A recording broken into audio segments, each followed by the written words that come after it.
far as the bill that has been passed by the Tamil Nadu State Legislative Assembly and which is pending with the governor, it's a question of constitutionality and unconstitutionality. The governor is functioning against the spirit of the Constitution. The Constitution does not give any power to the governor to decide on a matter that comes under list 3 of the schedule 7. This bill falls under list 3 entry 25. So it is the governor duty to forward it to the president for the presidential assent.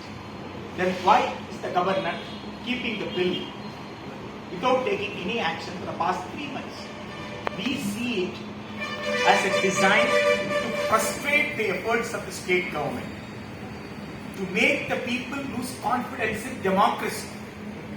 Once the people loses confidence in democracy, it will lead to anarchism.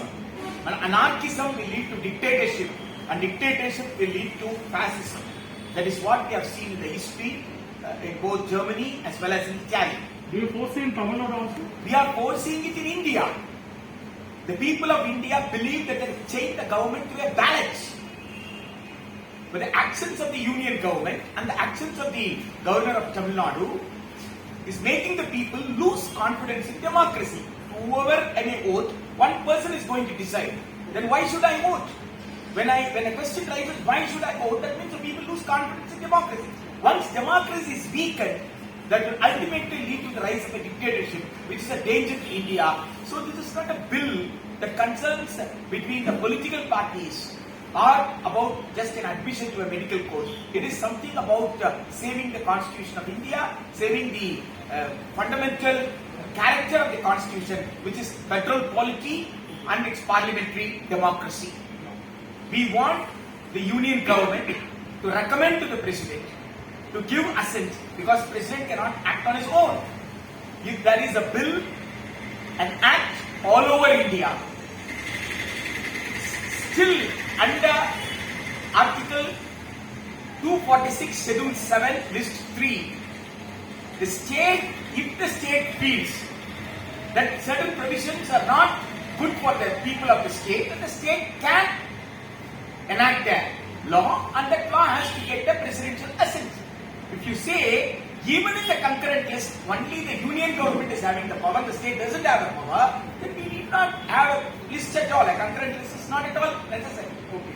The Supreme Court has not said anywhere the state doesn't have any power.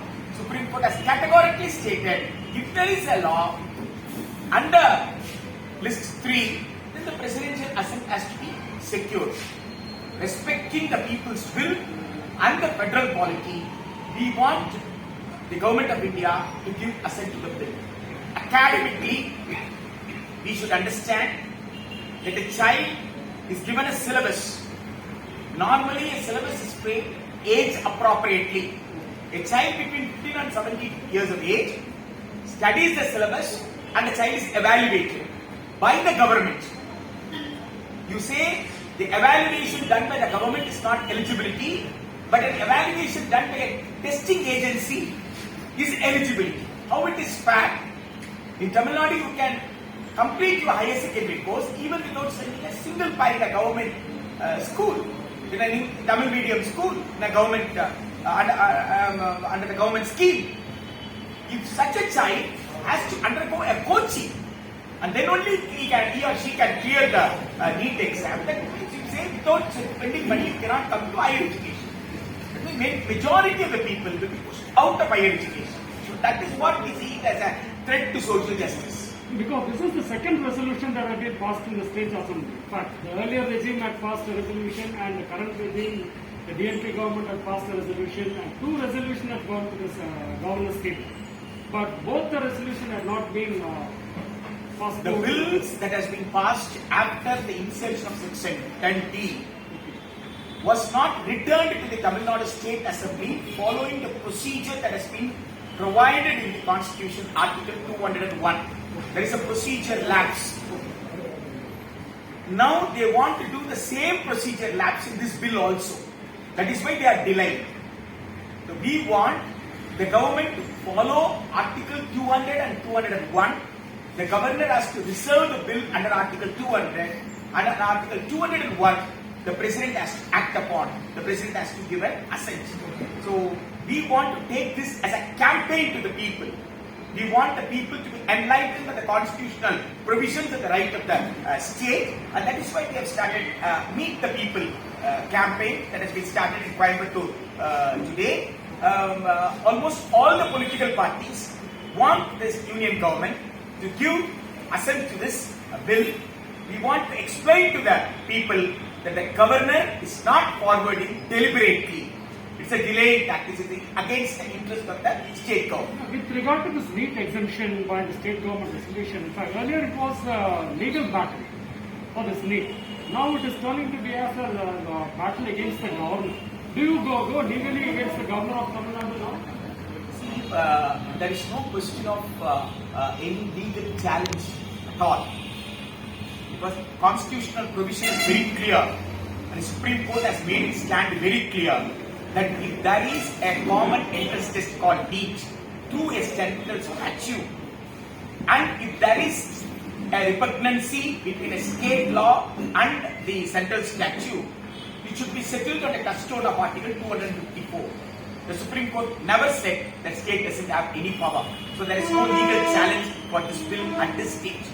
Now, it's a challenge to the Constitution of India that is being done by the governor of the state. The union government is challenging the Constitution.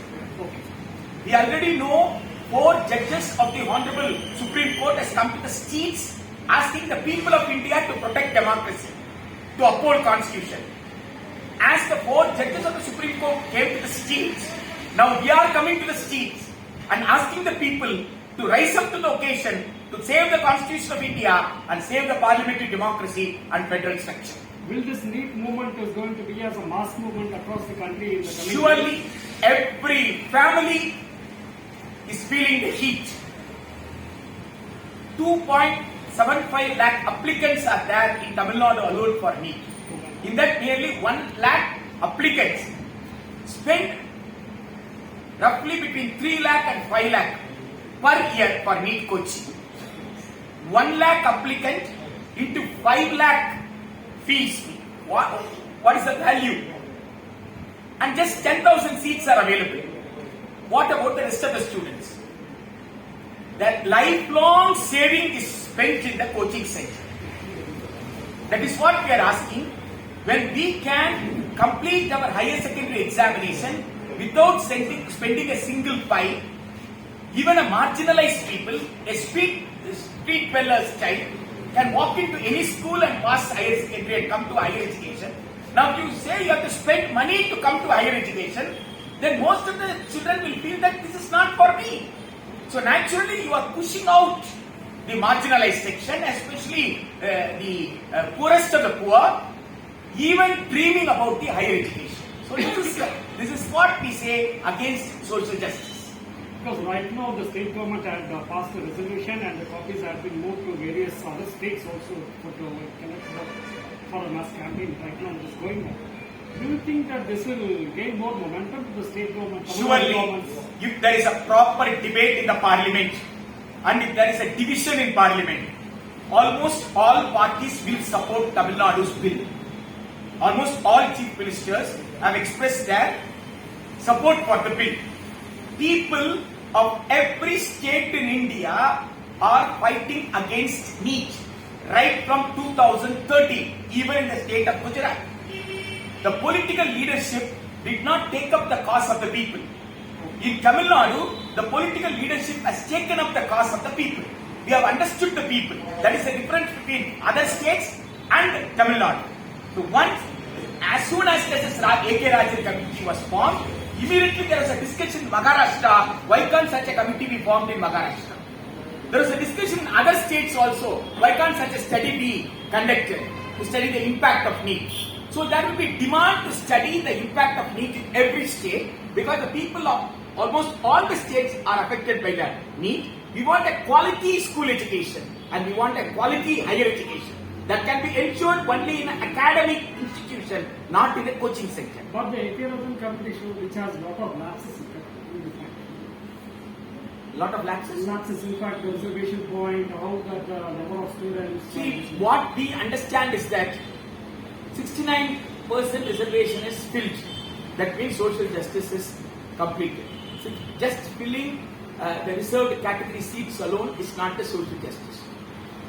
Whether Article 14 and Article 21 is implemented in letter and spirit is very important. Article 14 talks about right to equality. Article 21 talks about freedom of life. Freedom of life is a life with dignity. Are you ensuring equitable access to quality education for all children? Ensuring equitable quality education for all children is a life with dignity. When that is denied, then the social justice is denied. It is not a question of reservation alone. Justice A.K. Rajan has pointed out how glaringly the poorest of the poor, the people who do not have access to coaching centers, do not come up for the higher studies. They are just falling back. They are just pulling themselves out. It is not a pulling, it is actually pushing. You make them feel that higher education is not for you. For centuries ago, we had the same feeling. But when the constitution came to effect on 26 January 1950, we had an assurance that all will have a level playing field. Everybody can come. Now you are pulling it back. Okay. Now it's taking up this issue as a mass movement, like in fact it's taken up with the people. In fact. Because will it be a matter of taking up again issue with the governor of Tamil Nadu? See, I do not know what the governor is expecting. Does the governor want all the people to come and picket before the Raj Bhavan? Or the governor is expecting the people to stand with black flag in every district when the governor visits the districts? What action the governor is expecting, the governor has to say. Will it happen? Yes, if the governor is not respecting the Constitution of India, the people of Tamil Nadu will teach a lesson to the governor, will make him read the Constitution and abide by the Constitution. That is why he is being paid. That is why he is being appointed. That is his duty. His duty is to protect the Constitution, and the governor cannot act against the Constitution. But the RTA, which shows that recently one of the person that made an RTA shows that your NEET is under consideration. That is what I am saying. Governor is a chancellor of a university. A chancellor of a university is not abiding the Constitution. That means, how do you expect a student studying under this chancellor, in this university, to abide by the law? Will not the student also say, as the governor says, just because it is said as soon as possible, I am keeping the bill as long as possible? If the same attitude is being given to a student, what will be the fate of India? Governor is a chancellor and he is showing a wrong direction to the students, university students. He is misleading the people. He is making the people get frustrated.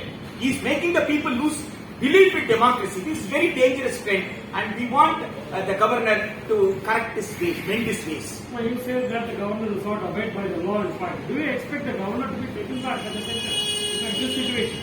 If the governor is forcing the people to demand that, the people of Tamil Nadu will demand that the governor is not respecting the sentiments of the people, not accepting the will of the people, so the governor has to be taken back. It is from a law movement side? We say it is not going to stop with the governor alone. Union of India, for which the Prime Minister is the head. Government of India, the Prime Minister, the cabinet under the Prime Minister has to recommend to the President. The cabinet does not recommend, President cannot act. That is what the Constitution says. Yes. So it is not just getting back the governor. We want the Prime Minister of India to abide by the Constitution. We want the Prime Minister of India to respect the social justice, federal structure. We want the Prime Minister of India to understand that parliamentary democracy demands that the state legislature bill is respected. It's a constitutional provision. So we want the Prime Minister of India, who is giving lecture about Uttaramerur Kalvet, Uttaramerur inscription, along with Joe Biden in international democracy. We want such a Prime Minister to respect that democracy in India, in Tamil Nadu. Do you find this political vendetta in this kind of NEET? That is what I suspect Mr. Narendra Modi wants people of India to lose belief in democracy, then only he can become a dictator. He wants to become a dictator. So he wants to take all powers in his hand. So when you do not give an assent to a bill, when you do not respect the struggle of the people, when you frustrate the efforts of a state legislative assembly, normally what is going to be when I vote in an election? So when I do not come and vote, then you are creating an anarchist state. The anarchist state is lead to a dictatorship. So we do not want India to land into such a trouble. We want to save India. We want to save the Constitution of India. That is why we want a democracy successful as long as people are vigilant. So we want people to be vigilant. That is the motive of this campaign. Now we have started this pamphlet campaign in the Coimbatore. How long you are planning to go ahead with this? Where are you planning, like, will you plan within Tamil Nadu or will you plan to go to other states?